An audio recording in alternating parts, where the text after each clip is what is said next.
Hello and welcome everybody to our final talk session of the RAREfest 2022.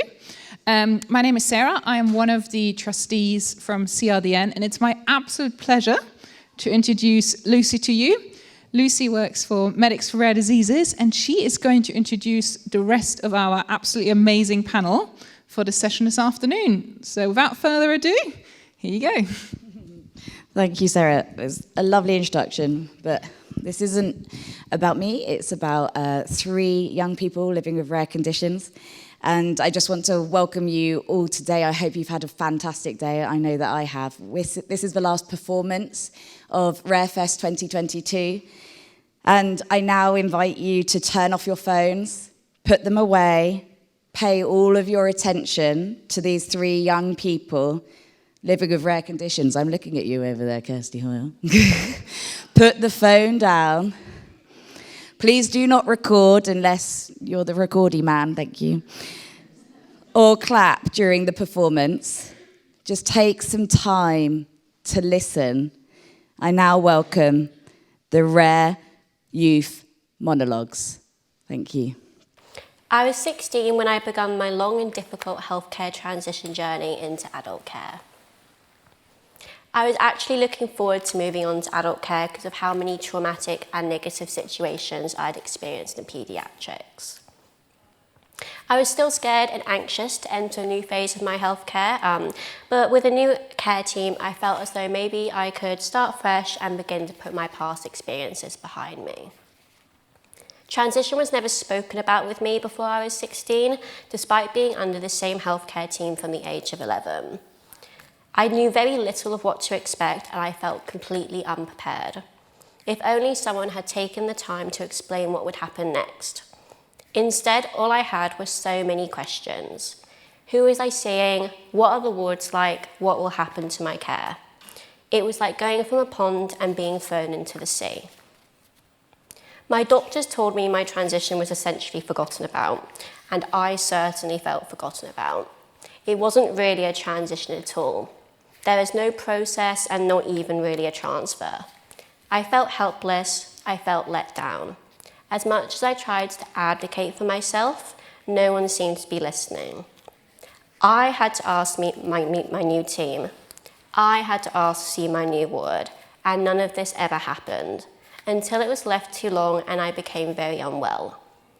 I became really ill and I went to the children's emergency department as I usually did. I was 16, so I was still legally classed as a child by the government, but my transition was in this weird limbo at the time. Am I in children's or am I in adults? The lines were all a blur.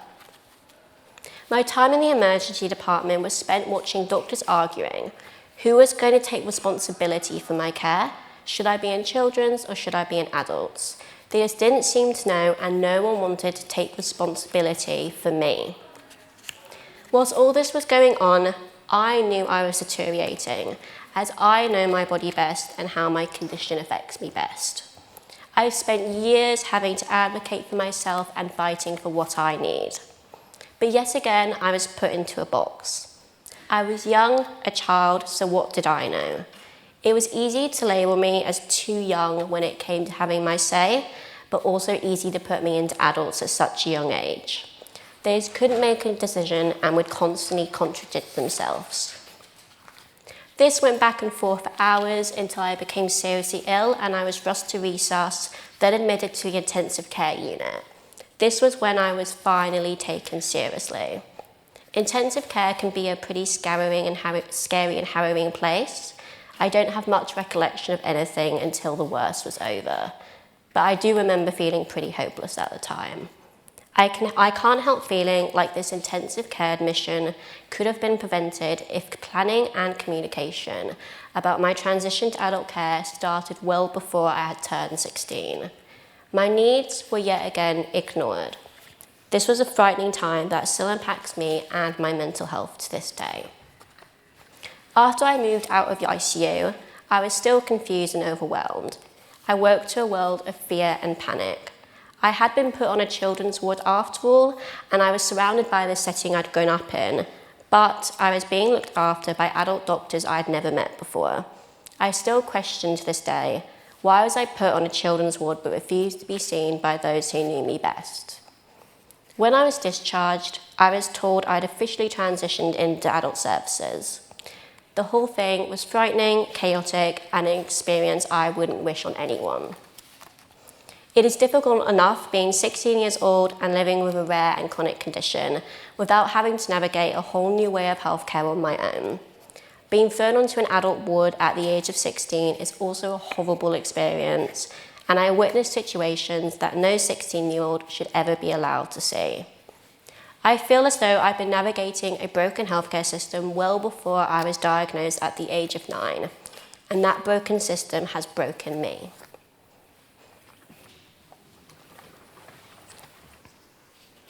This summer, I suffered from shingles for 2 months. One of the reasons why I had it for so long and so bad was because with age, shingles gets worse. I'm only 22. Throughout this process, I was my main advocate, but that doesn't always mean anything. I knew I had shingles from day one of feeling the pain, but because, for some reason, maybe it's because I'm too young or I'm not a healthcare professional like you end up ignoring me. You didn't believe me. If only you knew how it felt to not be believed. You made me feel like I was going insane. It's just anxiety. Are you sure it's not just in your head? Are you sure it's pain you are feeling? These are things I've heard constantly for the past 8 years since I was diagnosed with lupus at just 14 years old. When I was diagnosed with a rare disease, nobody taught me what that's like, what I would have to go through, what I have to do for myself. I had to teach myself these things. That I will always have to fear having difficult conversations with you, and it will make me feel things no child should ever have to feel, to the point I can hardly remember it because it was just that traumatic. I juggled being patronized, hearing countless insensitive things, and not being believed when I talked about my body. You made me lose confidence in myself, doubt myself, make me feel like a fraud. I felt hopeless, alone, and developed a fear of reaching out, not just to healthcare professionals like you, but to people around me in case of being a burden and not being believed by them too. It was a hurdle for me to jump over, to realize that for the rest of my life, I will always have to advocate for my own health. That how I'm feeling is valid, I'm not a fraud, and nobody should ever make me feel this way. As a young person, I was already going through so much health-wise. Whether or not it was intentional, you made me feel vulnerable and that I wasn't worth helping when you should be doing the exact opposite. It is not only your job to help me, but make me feel like you want to help me. So I grew up, faster than most children should ever have to, because I didn't have much chance to be a child, without being scared of my own body. I had to learn to recognize when I'm not being respected in medical appointments, patronized because I'm too young to know about my condition, where I'm the only one who knows how it impacts me, and I should have a role to play in my own healthcare. I need to know when to stand my ground, that just because I'm a woman, I can pave my own path without consulting a male figure in the room, and that I do understand what you're saying as a person of color. Yes, my English is good enough to comprehend what you just said. All these experiences, gathered since I was 14, meant I dread and still dread going to the hospital every time I have an appointment. The people that are supposed to make me feel better, ironically, are the ones that make me feel worse. You see me as a list of symptoms from a textbook you used in medical school, a bunch of data that match a disease, a story you will forget straight after my 10-minute slot that I waited months for. One time, one of you actually came up to me and said it was nice to finally meet the person behind the blood results. But that's just it. I'm not a person to you, just a case. Sometimes you forget we are individual people, not just cases to be generalized into one box, even if we live with the same disease. It is why I stress the importance that when it comes to my healthcare, you listen to me. And however much that could hurt your often fragile ego, sometimes I do know best. It is me that lives with a rare disease. I can't walk away from it after we talk, and I will live with its burden on my life forever. So I adapted to your environment and learned to fight. I'm fighting because I know I deserve better. With years of feeling beaten and let down, I have more confidence in myself now. I feel reassured in what I know, and I'm not afraid anymore to not only ask, but fight for what I am owed. I deserve to be treated with respect, to be listened to, and never be made to feel like I am less than, which is why from now on I will always advocate for myself. Sometimes people tell me I'm being too harsh about the healthcare system and I should be less angry, that I should be grateful since they are the ones that are keeping me alive. But I am angry and I'm allowed to be angry, and that won't change until you do. Once I was diagnosed, I feel my life changed completely. I feel as if I'm no longer the same person. That person from before is gone. When I first got told I had Addison's disease, I wasn't sure what to think. So much went through my head. When being diagnosed, everything changed almost instantly. Whenever I talk to people about my condition, they ask how it affects me. I tell them, but I know they can never truly understand what I'm going through. The struggles that I go through every day, how it can be hard to do the simplest of tasks, like getting out of bed or going to the shops. When I struggle to do the simplest things, it makes me feel as if I'm almost useless. It reminds me of the looks I get when I go to hospital. When people look at me, they see a young person. I look as I should be fit and healthy, but that's the thing with rare conditions. It's not like normal illnesses. It's not always what it looks like. I've been turned away from emergency services because you're fine, you look fine, you're not in a crisis. I've been messed around and sent forward and backwards between services and not taken seriously. As I've grown to know my illness, I know that I have limitations, but it can be such a hard thing to seeing people do the things that I wish I could do. But more than that is people feel they can't do things because I can't, which makes you feel as if I'm holding them back in their lives, stopping them from doing what they want to do. One thing I've had to deal with is how I can affect my loved ones. Of course, they always say that I'm not affecting them, or they don't mind looking after me when things get bad. But all I can think about is how I'm stopping them from doing the things that they want to do, or how I can be a burden to them. One time I had to go to hospital. My parents were away on a trip, but when they found out that I was ill, they drove back at a ridiculous time in the morning because they were worried. Obviously, I appreciated what they were doing, but all I could think about is how I ruined their trip. It's not always how my illness affects me. It can really affect the people around me. And when I see that happening, it really makes me feel as if I'm making their life worse. When I was first recovering, I struggled to do anything for myself. Luckily, my family helped me, but I still remember the way I felt.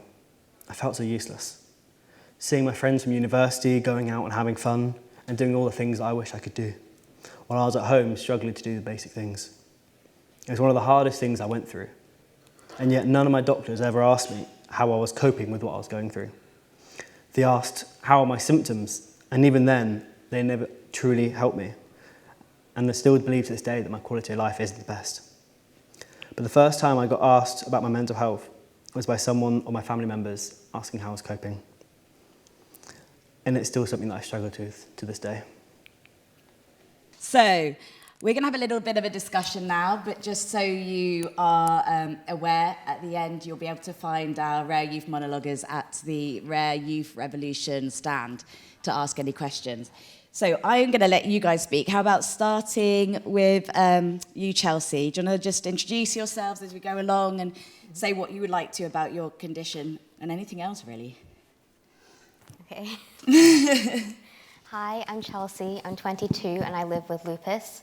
One of the reasons why I wanted to do this was because all the topics that we spoke about today are very important to young people, but we aren't always heard. And that is one of the reasons why we want to do it, so then we could show you how it makes us feel and actually like what it could do to us as people. Hi, I'm Eddie. I'm 20 and a university student. I've got into this through doing a podcast with Lucy, and I just wanted to do the things I'm doing to help spread awareness and help other people who've been in a situation like me, who helped me in the past, and help people with that transition. Hi, I'm Katie. I'm 20. I live with Ehlers-Danlos syndrome and chronic intestinal pseudo-obstruction. Can't even say my own condition. I've been advocating for a little while now through platforms like Rare Youth Revolution. I've worked with sort of Lucy and Joe in the Cambridge Rare Disease Network a few times. So as soon as I sort of heard about this opportunity, I sort of want to jump on it and do it. Yeah. Well, you're all fantastic. It's been a pleasure to work over the last few weeks on these monologues. Chelsea, you and I first got together because we both had some plans for RAREfest, and we need to bring them together. And I said, Chelsea, have you ever heard of anything called the Vagina Monologues? You hadn't, had you? No. But you stuck with me. Particularly this moment of being able to talk. I know there's a few topics that are really key to the youth revolutionaries that you've talked about in your talk. What is it that what's the core of what you're trying to get across and why you wanted to do this? So the main part of my talk was about medical gaslighting. One of the reasons why I want to speak about it is because I and many other people, young people with a rare disease, go through it way too often. I actually only came to know about this term for the last couple of years, and once I realised that there's actually a term for it, I realised that it happens absolutely way too often. And knowing that now, I realise that I can actually be that person to advocate for myself and make sure that that doesn't happen anymore, because I can talk to doctors and tell them that I'm the one that lives with the condition, not you. And I can tell them that, you know, sometimes they just have to listen to me about my own body. I think that really, this, you know, living with rare diseases, I don't live with a rare disease, so, you know, but this is from listening to people. Undoubtedly, there are challenges, and I think when we reach this point that we at the moment called youth, but you're going through this life transition, this really important moment in life. You say in your monologue that you are that you're sort of not being taken seriously. And Katie, you also said you're too young to have a say, Yeah. but you're too old for paediatrics, and it's kind of which is it? Yeah. And Katie, you've been advocating in the rare disease field for a while, haven't Yes. you? We've worked before. Yeah. So you were diagnosed quite young in comparison. So Chelsea, you were about 16 when you had 14. 14 when you got your rare diagnosis, and you were what, 9. Yeah. Do you think that? No. One of the things when we were working together was you could tell that Katie's done the circuit in terms of she's, you know, if you want Katie to get up and do a PowerPoint, she could do a PowerPoint. But in terms of actually being allowed to not just advocate in terms of PowerPoints as in like figures and facts, but actually how you feel, it's a bit harder, isn't it? Yeah, definitely. Definitely. Do you think people are listening? What do you think is...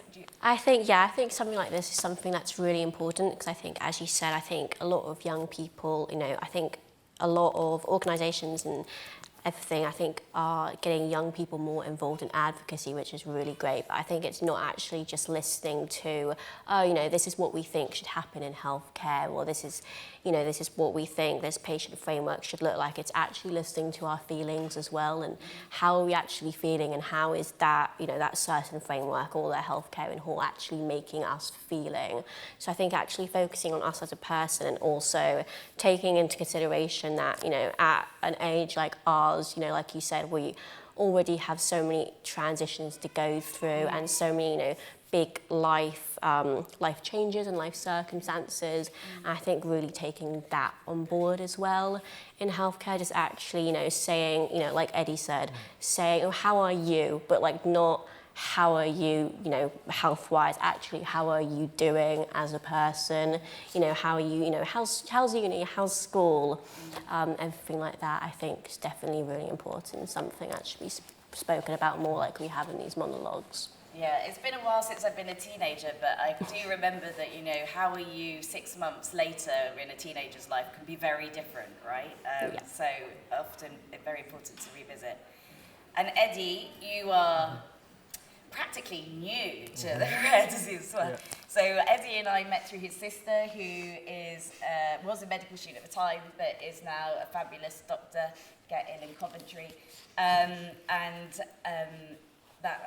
because you were diagnosed with Addison's. Yes. And she has some really amazing reflections on what it's like to have not seen it herself. When was that? Was that 2 years ago that you were diagnosed? Just under 2 years now, so January 2021. Yeah. And so we've sort of harassed you into the rare disease world. No, not at all. I'm really happy to be here, because my main goal is just to help other people with the things that I've gone through and help their adjustment. It was a big step for me. I did it when I was 18, so I was quite late compared to you guys will have different stages when we got diagnosed and everything. So it's a big change in my life, whilst also other changes were going on, like university for me at the same time. COVID. Yeah, and COVID, everything, it all happened at once. So I just want to be here to help other people who are going through a similar thing and help people transition. We know this has to mean a lot to you because you've come from Poole. Plymouth. Plymouth. No worries. Plymouth. Yeah, a long way away. Which is a long distance. So we're really grateful for you for making that journey. So when we were planning this out and having these talks and you were sent away to go write about something, it really became kind of, I don't know if we're forcing this on it a bit, but we can see, it became kind of clear that, Eddie, you could just access those feelings that were in your monologue. Definitely. And Katie was far away from accessing. This was very like you were using a lot of medical terms, it felt quite, your talk felt quite almost institutionalized, didn't it? Yeah. And you did an amazing job at working on that, because I know that was not easy. I think you just get taught as well when you've been in the medical world so much. You know, you just sort of get expected by healthcare professionals to know those terms and to learn those. So when you've been around it for so long, then actually breaking that away, it's like, oh yeah, not everyone knows that. That's not how you just speak in a daily conversation. Yeah, or even like, how does that make you? Okay, I get you're like, I get this bit. But how did that make you feel, Katie? How did it actually make you I had feel? to adapt to their world, yeah. Yeah, and whereas Chelsea, you were sort of somewhere in the middle, and it weren't you? As in, I could feel the anger wanting to be let out of you, but you had had clearly been in the biz longer than Eddie. Yeah, I think I said to you at one point that when I was first diagnosed, I don't actually fully remember it, and I can't actually tell whether it's because I was so out of it at the time or if it was because it was just that traumatic as a young person going through it. And I think that's me like coming to terms with that. It could possibly be that it was so traumatic, and so I'm in that stage now that I could maybe come to terms with that. Yeah. And we thought that maybe because. Eddie, your talk made me cry on Zoom, and there's that sadness, and you've got sadness in it, and then Chelsea, you really bring out that anger, but your first version of your talk was almost just like resigned to this is how it is. You were this like, is how I have Katie, to more. be. And that sort of, it's almost like that cycle of grief. Yeah. Does that resonate? Yeah, I think so. Definitely. Yeah. So you've got a captive audience, and how much? We've got 1 minute, but I'm sure we can bother them for 2. Is there anything else that you'd like to highlight that we didn't get to highlight today? Oh my God, that's the spot. You are allowed to confer. I don't know, the way I'd try and say it is there's a condition behind it, of course, but it's like, as I trying to say, it's the effect on your life is probably just as big as the condition itself, especially at the beginning and all the way through your life as well, because there's limitations to what you can do, it stops you from doing things, and when you see that happening, it's very difficult to be in your life, because it's like, you wish you could do that, but I can't, and it's stopping you. So it's not always the condition, it can be just the effect on your mental health, your life, things like that. Yeah. So both Katie and Chelsea work for Rare Youth Revolution. Yes.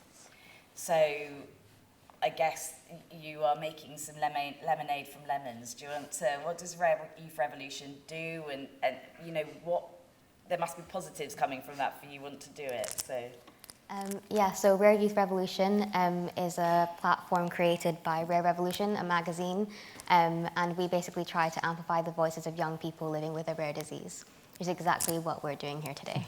Yes, definitely, yeah. We do sort of loads of different types of projects, videos, projects, talks like this, social media. I'm particularly focusing on a genetics and relationship project we're currently doing. That's fantastic.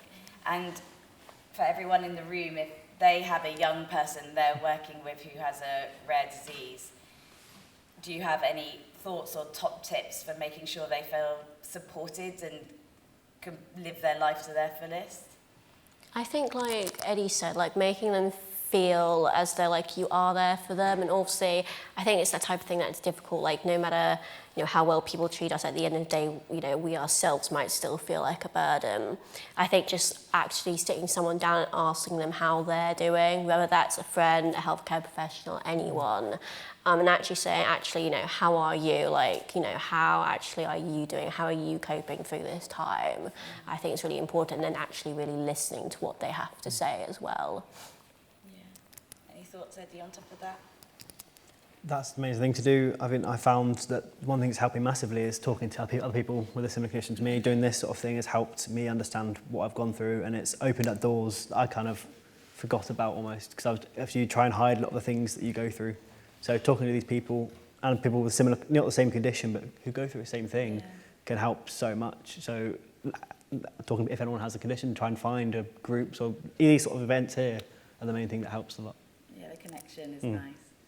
Chelsea? I think a lot of it has already been said, but I think just kind of remember to treat us like people, because I think sometimes, as I said in my own talk, sometimes you treat us like a case, and that you need to remember that there's a person behind that case. Yeah, thank you. And refer to Rare Youth Revolution. Let's make it the biggest revolution ever. Okay, so thank you everybody so much for joining this session. It's the last one in the day, and for being such a brilliant audience. And please join me again with a round of applause for the Rare Youth Revolution.